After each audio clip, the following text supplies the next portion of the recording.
నేరుగా ఆయన మాట్లాడుతున్నారు. నిన్నటి వాక్యాన్ని మనం ఒకసారి జ్ఞాపకం చేసుకుంటే, శాస్త్రుల గురించి, పరిసయ్యుల గురించి ప్రభువారు మరి జన సమూహములతో మాట్లాడారు. శాస్త్రులు ఎలాంటి వారు, పరిసయ్యులు ఎలాంటి వారు, వారి విషయంలో ఎలాగ స్పందించాలి అనే విషయాన్ని గురించి ప్రభువారు మాట్లాడినటువంటి విషయాలు ఇదే అధ్యాయంలో మొదటి 12 వచనాల్లో మనము నిన్న ఆ లేఖన భాగంగా చదువుకున్నాం. యేసు ప్రభువారు వారి గురించి మాట్లాడడం కాకుండా ఈరోజు నేరుగా ఆయన వారితోనే మాట్లాడుతూ ఉన్నారు. వారితో మాట్లాడుతూ వారి బ్రతుకు దేవుని ముందు ఎలా ఉందో ఆయన దానిని అలా తెరచి చూపిస్తూ ఉన్నారన్నమాట. కాబట్టి దేవుని మాటలు, ప్రభు యొక్క మాటలు ఎలా ఉంటాయి అంటే, అవి ఒక అర్థంలాగా మన జీవితాన్ని ఉన్నది ఉన్నట్టుగా, మన ఆంతర్యము ఏ రీతిగా ఉన్నది ఉన్నట్టుగా దానిని బయలుపరిచేవిగా దేవుని మాటలు ఉంటాయి, ప్రభు యొక్క మాటలు ఉంటాయి. ఆయన పరమ వైద్యుడండి.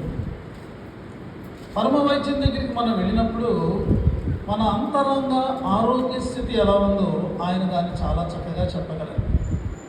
ఒక వైద్యుని దగ్గరికి మనం వెళ్ళినప్పుడు బయట మన శరీర ఆకృతి కానీ అంతా బాగానే ఉన్నట్టు ఉంటుంది. కానీ వాళ్ళు చూసేటటువంటిది మనం బయటికి ఎలా కనబడుతున్నామా అని కాదు. మన గుండె ఎలా కొట్టుకుంటుంది, మన ఊపిరితిత్తులు ఎలా ఉన్నాయి, మన కిడ్నీస్ ఎలా ఉన్నాయి, మన ఇంటెస్టైన్ ఎలా ఉంది, మన లివర్ ఎలా ఉంది, బయటికి కనబడనటువంటివి. వాటిని వారు మరి వైద్యులు వాటిని గమనించి డయాగ్నైజ్ చేసి, నీ పరిస్థితి బాగాలేదు, నీ ఆరోగ్యం క్షీణించింది, కాబట్టి నువ్వు తప్పకుండా తగినటువంటి చికిత్స పొందవలసి ఉందని వారు చెప్తారు కదా. అలా చెప్పినప్పుడు డాక్టర్స్ మీద మనం కోపం తెచ్చుకోము, డాక్టర్స్ మీద మనం వ్యతిరేక భావం చూపించము. ఎందుకంటే వాళ్ళు మనకు కనబడినటువంటి, మనము గ్రహించలేనటువంటి, మన లోపల ఉన్నటువంటి ఆ యొక్క వ్యాధిని వారు ఎరిగిన వారే దాన్ని వారు మనకు తెలియజేస్తారు. ఇక్కడ యేసు ప్రభువుని మనం చూస్తే వారితో ఆయన మాట్లాడుతున్నప్పుడు ఈ మాటలు మనకు కొంత కఠినంగా అనిపించవచ్చు. కానీ ఆయన వారిని ఏమాత్రము కూడా వారి మీద నిందలు వేయడం లేదు, ఆయన ఆరోపణలు ఆరోపించడం లేదు, అవకాశం తీసుకుని వారి మీద విరోధంగా మాట్లాడటం లేదు. This is the spiritual diagnosis. ఇది ఆధ్యాత్మికమైనటువంటి అంతరంగ స్థితిని ఉన్నది ఉన్నట్టుగా బయటపెడుతున్నటువంటి పరిస్థితి అన్నమాట. డాక్టర్ దగ్గరికి వెళ్ళాము, డాక్టర్ గారు మన యొక్క లోపల ఉన్నటువంటి ఆ యొక్క అనారోగ్య పరిస్థితిని ఆయన మనకు తెలియచేశారు. దాన్ని బాగు చేసుకోవడమా బాగు చేసుకోకపోవడం అనేటటువంటి డెసిషన్ మనది. మాకు మీ ట్రీట్మెంట్ అక్కర్లేదండి, మీరు ఇచ్చే మెడిసిన్ అక్కర్లేదు, మాకు ఇదే బాగుంది అని మనం వచ్చేయచ్చు. కానీ దానివల్ల మనకు కలిగేటటువంటిది ఏంటంటే ఇంకా తీవ్రమైన అనారోగ్యము, ఇంకా తీవ్రమైన క్షీణత, మరణం. అలాగే యేసు ప్రభు వారు ఈ మాటలు చెప్తున్నప్పుడు ఒకవేళ వారు దానిని, అయ్యో ప్రభువా నా స్థితి ఇలా ఉందా, నేను తగినటువంటి ఆధ్యాత్మికమైనటువంటి చికిత్స చేసుకోవాల్సి ఉందా, ప్రభువా నేను దానికి సిద్ధంగా ఉన్నాను అని అంటే మనకు మేలు కలుగుతుంది. లేకపోతే నన్ను ఇలాగనేసాడేంటి, ఇలాగా ఆయన నా గురించి మాట్లాడుతున్నాడేంటి, ఇది నాకు అవమానకరంగా ఉంది, 10 మందిలో నా పరువు పోయింది అని ఒకవేళ ప్రభు మీద కోపం తెచ్చుకుంటే నష్టం ప్రభువుకి మాత్రం కాదు. ఈ యొక్క వచనాల్లో మనం గమనించినప్పుడు ప్రియమైనటువంటి వారులారా, అనేక మారులు, నేను లెక్క పెడితే కనీసం 7 మారులు వచ్చింది అయ్యో అనే మాట ఉంది. అయ్యో అయ్యో అనే మాట, అయ్యో అనే మాటను ఎప్పుడు వాడతాం? ఎవరైనా తమకు నష్టాన్ని కానీ లేకపోతే చేయకూడనటువంటి పని కానీ ఏదైనా వ్యర్థపరిచి అయ్యో అని గొప్పని అంటాం మనం. అయ్యో ఎందుకు అలా చేశారు, అయ్యో ఇంత ఎందుకు వేస్ట్ అయిపోయింది అన్నట్టుగా మాట్లాడతాం. అది ఒక బాధతో కూడినటువంటి మాట. మరి ఇంగ్లీష్ భాషలో దీన్ని మనం చూసినప్పుడు ఇంగ్లీష్లో ఏమన్నా రాశారంటే ఓ అంటూ యూ అని రాశారు. ఓ అంటూ యూ అంటే ఇప్పుడున్న స్థితిలో నీవు ఇలాగే కొనసాగితే నీకు శ్రమ. ఇంకొక ట్రాన్స్లేషన్ ఏం రాయబడిందంటే సారో అవేట్స్ యూ. నువ్వు ఇలాగే అనుకుంటే నువ్వు దుఃఖంలో పడతావు, చాలా బాధలో ఇబ్బందులో పడతావు అనేటటువంటి మాట రాయబడింది. ప్రియమైనటువంటి వాళ్ళారా, అంటే దీని అర్థం ఏంటి? అయ్యో అని మనం అన్నప్పుడు ఒక రకంగా బాధతో కలుగుతున్నటువంటి నష్టాన్ని బట్టి, కష్టాన్ని బట్టి మనము పలుకుతున్నటువంటి మాట. ప్రభువారు వీరి యొక్క స్థితిగతులను చూసి ఒక రకంగా ఆయన బాధపడుతూనే ఈ మాట మాట్లాడుతున్నారు. మనకు ఇంగ్లీష్ ట్రాన్స్లేషన్ ఏం రాయబడిందంటే మీరు ఇలాగే కనుకుంటే మీరు తీర్పుకు గురి అవుతారు, దేవుని యొక్క తీక్షణమైనటువంటి తీర్పుకు గురి అవుతారు అనేటటువంటి భావం కూడా వ్రాయబడింది. మనము మరి ఇక్కడ చాలా సంగతులు వ్రాయబడ్డాయి. అన్నిటినీ వివరంగా మనం ఇప్పుడు ధ్యానం చేసుకోలేము, కానీ కొన్ని విషయాలు మనము చూడవచ్చు. ఆల్మోస్ట్ ప్రతిసారి అయ్యో అని ప్రభువారు అన్నప్పుడు ఆయన వారిని సంబోధించినటువంటిది ఏంటంటే జస్ట్ శాస్త్రులారా పరిశీలారా అనలేదు. ఏ మాట వాడారండి ఆయన? వేషధారులైన శాస్త్రులారా పరిశీలారా అని వాడారు. ఇది అసలు శిశులైనటువంటి సమస్య. వారి జీవితము వేషధారణతో నిండి ఉన్నది. వేషధారణ అంటే ఏంటి? మనకు చాలా నిర్వచనాలు, చాలా అర్థాలు మనం ఇప్పటికే విని ఉన్నాం. దాన్ని మనం సింపుల్గా మనం చెప్పుకోవాలి అంటే అక్రమ జీవితాన్ని ఆధ్యాత్మికమైన ముసుగుతో కప్పుకోవడం అన్నమాట. అది జీవితం అక్రమమైనటువంటిది, కానీ దాని మీద ఏ ముసుగు వేసుకున్నారంటే ఆధ్యాత్మికమైనటువంటి ముసుగు. They covered their corrupted lives with this kind of spirituality. మేము ఆధ్యాత్మికమైనటువంటి వారము, మేము దైవ సంబంధమైనటువంటి వారము అన్నట్టుగా బయట కనబరుచుకుంటున్నారు, కానీ వారి జీవితాలు అక్రమముతో నిండి ఉన్నవి. దేవునికి అంగీకారమైనటువంటి జీవితాలుగా అవి లేవు. ప్రియమైనటువంటి వారులారా, మనలను నీతిమంతులని కానీ లేకపోతే నీతి లేని వారని కానీ తీర్పు తీర్చగలిగినటువంటి వారు, అలా తీర్పు తీర్చగలిగినటువంటి ఎగ్జాక్ట్ నేత్రము కలిగినటువంటి వారు ఎవరంటే దేవుడే, నాట్ ఎనీబడి ఎల్స్. నేనెవరిని నువ్వు నీతిమంతులు అని నేను తీర్పు తీర్చలేదు. వారి ఆంతరంగిక జీవితం నాకు తెలియదు కదా. ఎవరిని చూసి నువ్వు నీతి లేనివాడో నేను చెప్పలేను. వారి ఆంతర్యంలో ఉన్నటువంటి పవిత్ర జీవితం కూడా నాకు తెలియదు కదా. కానీ ఆ యొక్క నేత్రము దేవుడు మాత్రమే కలిగి ఉన్నారు. ఇక్కడ ప్రభువు చెప్తున్నారు అంటే దాని అర్థం అది చాలా వాస్తవమైనది అని మనం అర్థం చేసుకోవాలి. ఇక్కడ గమనించినప్పుడు ప్రభువారు మొట్టమొదటిసారిగా అంటున్నటువంటిది ఏంటంటే మీరు మనుషుల ఎదుట పరలోక రాజ్యమును ముయుదురు, మీరందులో ప్రవేశింపరు, ప్రవేశించు వారిని ప్రవేశింపనీయరు అని అంటూ ఉన్నారు. చూసారా? పరలోక రాజ్యాన్ని వాళ్ళు మూసివేస్తారట. అలాగే 15వ వచనంలో కూడా మనం చూస్తే మీ మందములో కలుపుకొనుటకు మీరు సముద్రమును భూమిని దాటి వచ్చెదరు, అతడు కలిసినప్పుడు అతని మీకంటే రెండంతలు నరకపాత్రునిగా చేయుదురు. అంటే ప్రభువారు వీరితో డైరెక్ట్గా మాట్లాడుతుంది ఏంటంటే ఆల్రెడీ మీరు నరకపాత్రులుగా ఉన్నారు. మీరు చేస్తున్నటువంటిది అంటే ఏమిటి అంటే పరలోక రాజ్య ద్వారాన్ని మీరు తాళం వేసేస్తున్నారు.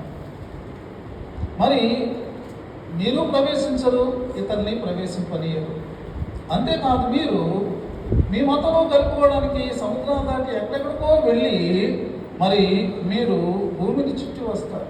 ఎవడైనా మీ మాటలు కన్విన్స్ అయ్యి మిమ్మల్ని ఫాలో అయితే వాడు ఇంకా భయంకరమైనటువంటి నరకపాత్రుడు అయ్యేటట్టుగా అతడు మారిపోతాడు. ఏంటి దీనికి అర్థం?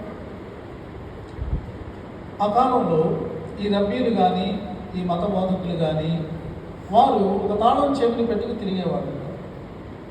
ఆ తాళం చెవి ఏంటి అంటే వీరి దగ్గర దేవుని జ్ఞానం ఉన్నది, జ్ఞానపు తాళము వీళ్ళ దగ్గర ఉంది అనేటటువంటి భావం అన్నమాట. అందుచేత ఎవరికైనా ఏదైనా ఆధ్యాత్మికమైనటువంటి మరి సందేహాలు కలిగినప్పుడు, ధర్మశాస్త్ర సంబంధమైనటువంటి సందేహాలు కలిగినప్పుడు వారు వీరిని అప్రోచ్ అయ్యి వారి డౌట్స్ ఎక్స్ప్రెస్ చేసేవాడు. అది గమనించండి, శాస్త్రులు పరిసయ్యులు దేవుని వాక్యాన్ని ఎరుగని వారు కాదు. ధర్మశాస్త్రం అంతా వాళ్ళకి తెలుసు, ప్రవక్తల గ్రంథాలు వాళ్ళకి తెలుసు, ఇతరమైనటువంటి రచనలన్నీ కూడా మరి పాత నిబంధనలో ఉన్నవన్నీ కూడా వాళ్ళు ఎరిగినటువంటి వారు.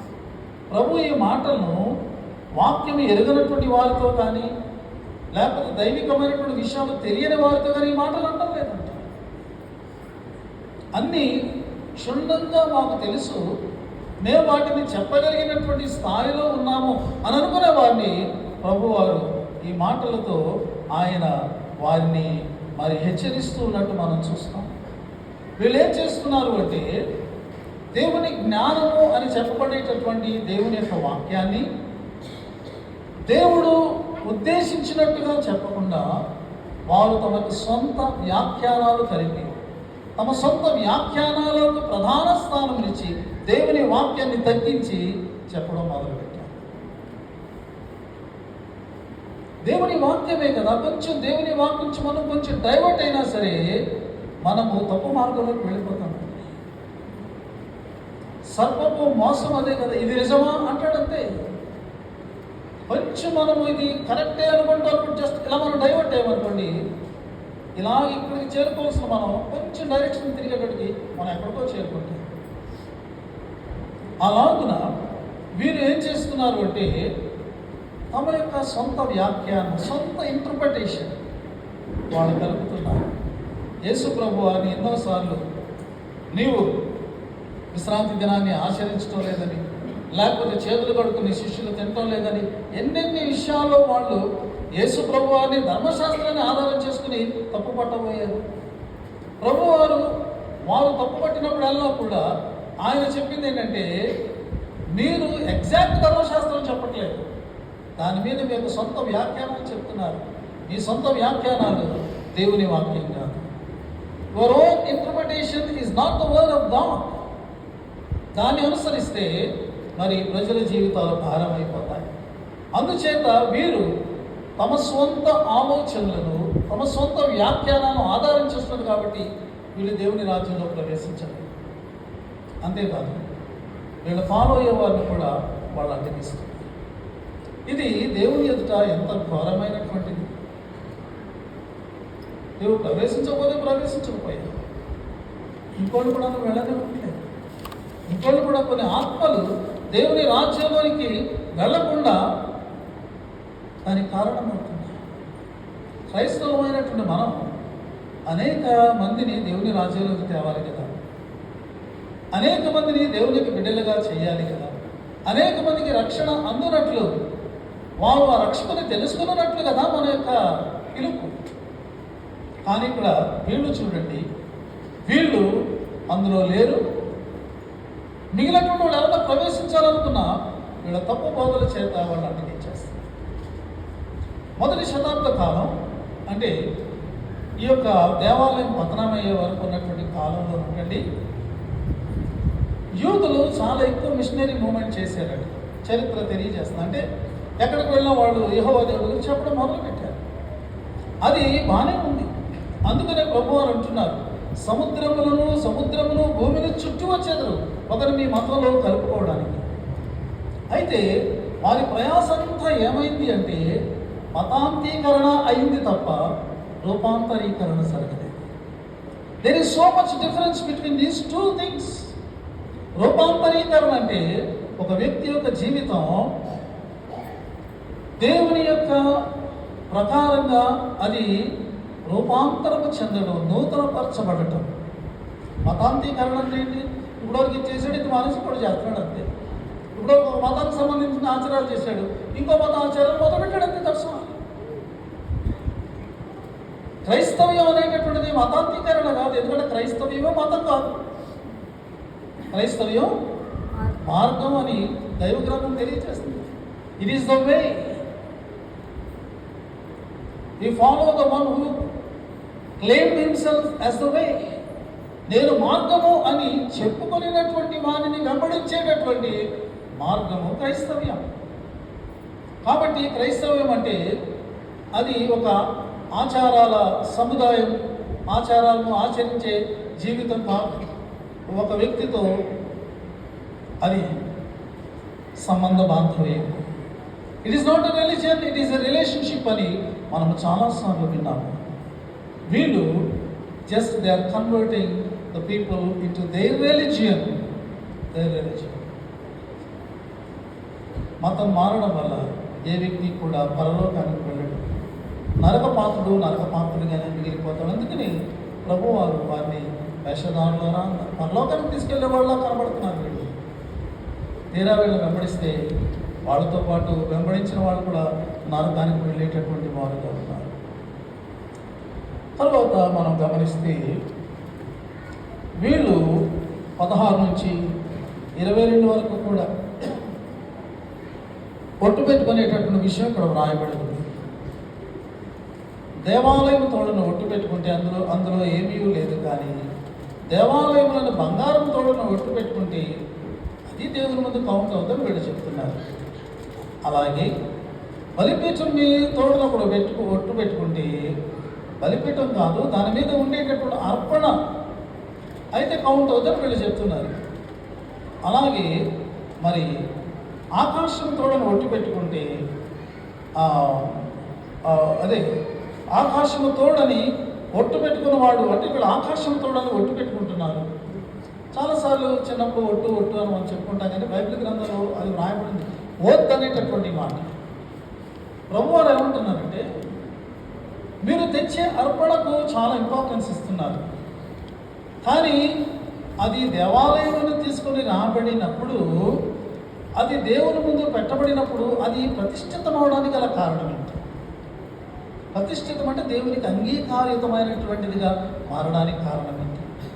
నువ్వు తెచ్చిన అర్పణ కాదు, అది చాలా పెద్దదై ఉండొచ్చు, చాలా విలువైనదై ఉండొచ్చు, చాలా చిన్నదై ఉండొచ్చు, మానవ దృష్టిలో విలువ లేనిదిగా ఉండొచ్చు, కానీ అది ప్రతిష్ఠితమైనదిగా పవిత్రమైనదిగా ఎప్పుడు మార్చబడుతుంది? బలిపీఠం మీద పెట్టబడినప్పుడు మార్చబడుతుంది. బలిపీఠము దానిని పవిత్రంగా చేసేటటువంటిదిగా ఉంటుంది. ఎందుకంటే బలిపీఠం అనేటటువంటిది మనిషి దేవుని కలుసుకునేటటువంటి అది ఫస్ట్ స్టెప్. అక్కడ ఒక వ్యక్తి తన యొక్క మరి అర్పణను అర్పించడం ద్వారా దేవునితో సమాధానపడేటటువంటి, దేవుని ఎదుట యోగ్యుడిగా తీర్చిదిద్దబడేటటువంటి స్థలముగా అది ఉన్నది. కాబట్టి అర్పణ గొప్పది కాదు, అర్పణను పవిత్రపరిచేటటువంటి బలిపీఠం. బంగారు లేదా కానుకలు మనం తెచ్చేటటువంటి గొప్పవి కాదు, దానిని పవిత్రపరిచేటటువంటి యాక్సెప్టబుల్గా చేసేటువంటి దేవాలయం. ఇలాగ ప్రభు వారు ఆయన చెప్తున్నారంటే వాళ్ళు ఎంత మిస్ఇంటర్ప్రిట్ చేస్తున్నారు చూడండి. అంటే ప్రజలను ఒక రీతిగా దోచుకోవడానికి వాళ్ళు మిస్ఇంటర్ప్రిట్ చేసినటువంటి దానిని ప్రభు వారు ఆయన కరెక్ట్ చేస్తున్నారు. ప్రియమైనటువంటి వారులారా, మనం ఏ మనసుతో, ఏ యొక్క ఆలోచనతో, ఉద్దేశంతో, ఆశతో మనము దేవునికి సమర్పణ చేస్తున్నామో అది చాలా ప్రాముఖ్యం.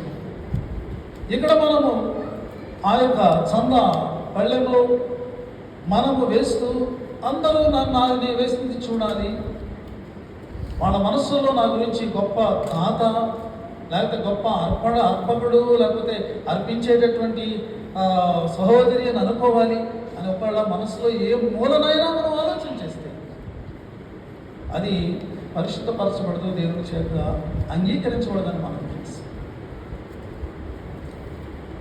ఒట్టు ఆకాశం మీద ఒట్టు కాదట. ఒకవేళ ఆకాశానికి ఏదైనా ప్రాధాన్యత ఉందంటే ఆకాశము దేవుని యొక్క సింహాసనం రాయబడి ఉంది. కాబట్టి ఆయన ఉన్నాడు, కాబట్టి అక్కడ అది ఆయన సింహాసనంగా చెప్పబడింది, కాబట్టి ఈ మందిరము దేవుడు నివసించే ఆలయంగా చెప్పబడింది, కాబట్టి ఈ బలిపీఠము దేవుడు మనం అంగీకరించేటటువంటి స్థలముగా ఉంది, కాబట్టి ఇది రైట్ ఇంటర్ప్రిటేషన్ అని ప్రభువారు. ఎందుకు మీరు ప్రజల్ని మభ్యపడుతున్నారు? మీ యొక్క ఆశను తీర్చుకోవడానికి, మీకు ఎక్కువ రావడానికి అన్నట్లుగా ప్రభువారు వారి యొక్క మరి లోపల ఉన్నటువంటి ఆలోచనలను ఆయన బయట పెడుతున్నారు. ఇక 23వ వచనం 24వ వచనం మనం చూస్తే వీళ్ళు చాలా చిన్న చిన్న విషయాల్లో చాలా మెటిక్యులస్గా ఉంటున్నారు. అంటే పుదీనా, సోపు, జీలకర్ర, ఈవెన్ ఇలాంటి చాలా అంటే అంత ప్రధానమైనవిగా కనబడినటువంటి వాటి విషయంలో కూడా వీళ్ళు ఎలా ఉన్నారంట, 10వ వంతు చెల్లిస్తున్నారట. ధర్మశాస్త్రంలో చాలా ప్రధానమైనటువంటి విషయాలు మాత్రం వాళ్ళు నెగ్లెక్ట్ చేస్తున్నారంట. ఏంటి, నీ పుదీనా 10వ వంతు తీసుకొచ్చావా, జీలకర్రలో 10వ వంతు తీసుకొచ్చావా, తీసుకురాలేదా, చెప్పాడు కదా దేవుడు. ఇదనమాట వాళ్ళది కాదు. యేసు ప్రభు వారు ఇప్పుడు ఏమన్నారంటే, వాటిని మానక వీటిని చెయ్యాలి అని అన్నారు. వీటిని మానక ప్రతి దానిలో 10వ వంతు చెల్లించడం మీరు మానివేయద్దు అని ప్రభు వారు అన్నారు. ఈరోజు మనము చాలా కన్ఫ్యూజన్ మెసేజెస్ మనం వింటున్నాం. క్రైస్తవులు 10వ వంతు చెల్లించాలా, చెల్లించక్కలేదు.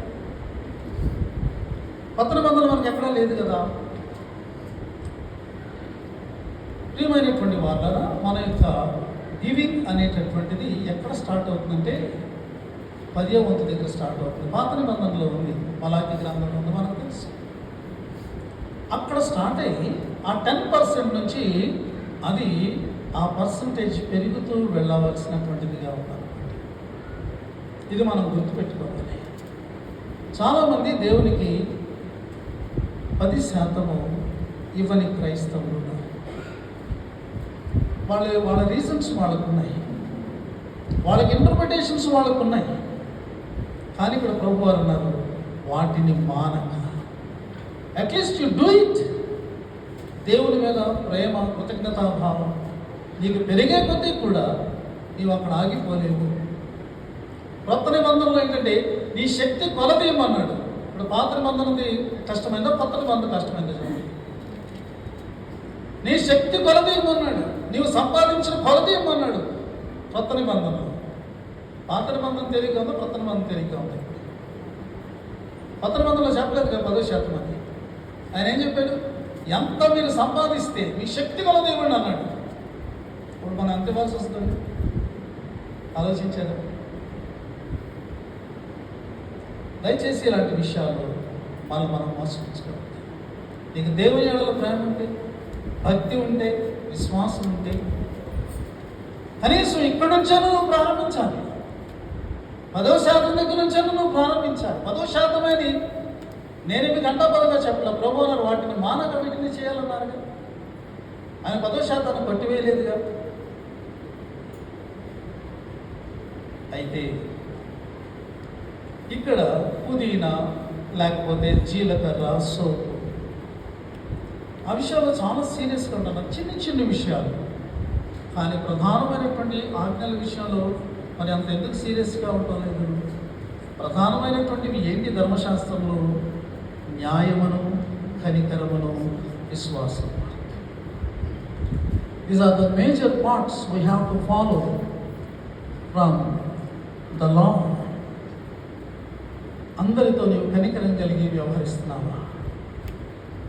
ధర్మశాస్త్రం చెప్పింది కదా. అందరి పట్ల నీవు న్యాయముగా నీవు ప్రవర్తిస్తున్నావా? ధర్మశాస్త్రం చెప్పింది కదా.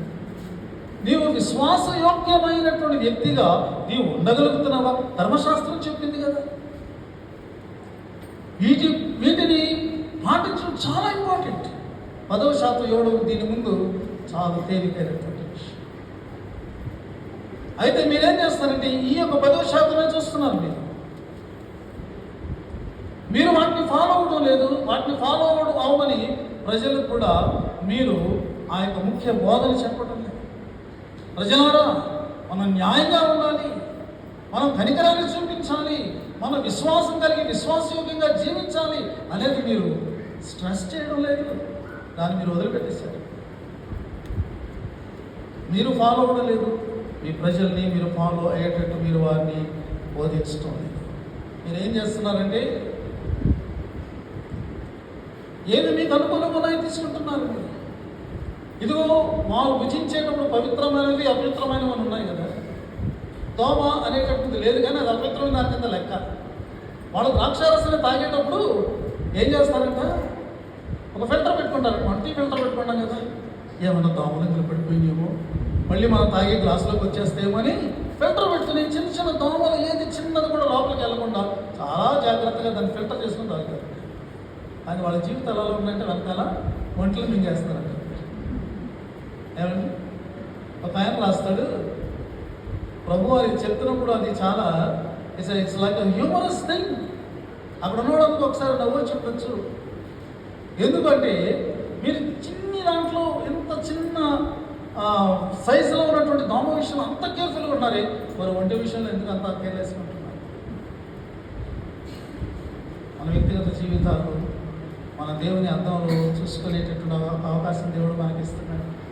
చిన్న విషయాల్లో ఇతరులను మనము తప్పుపడుతూ పెద్ద విషయాల్లో మనమే తప్పిపోతున్నామా? ఒంటి అంత తప్పు, ఒంటి అంత సైజు ఉన్నటువంటి భయంకరమైనటువంటి పాపములో మనం కొనసాగుతున్నాము.